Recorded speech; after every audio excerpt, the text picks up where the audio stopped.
Consider the issue of the so-called gender wage gap. How many times have you heard that for the same work, women receive 77 cents for every dollar a man earns? This charge is constantly repeated by feminist activists and their supporters. Yet it is so deeply misleading as to border on outright falsehood. 23-cent gender pay gap is simply the difference between the average earnings of all men and women working full-time. It does not take account for differences in occupations, positions, education, job tenure, or hours worked per week. Now, wage gap activists and groups like the American Association of University Women or the National Women's Law Center, they say, no, even when you control for these factors, women still earn less.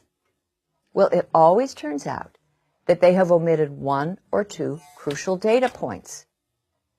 Take the case of doctors. On the surface, it looks like female physicians are clearly victims of wage discrimination. They appear to earn less for the same work.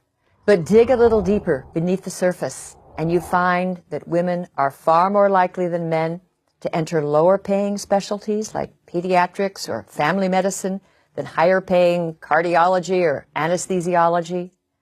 They are also more likely to work part-time. And even women who work full-time put in about 7% fewer hours than men. Women physicians are also far more likely to take long leaves of absence, usually to start a family. Now, there are exceptions, but most workplace pay gaps narrow to the point of vanishing when one accounts for all of these relevant factors. Now, how do the women's advocacy groups react to this? They insist that women's choices are not truly free. Women who decide, say, to stay home with children or to work fewer hours or to become pediatricians rather than heart surgeons are held back by invisible barriers or internalized oppression.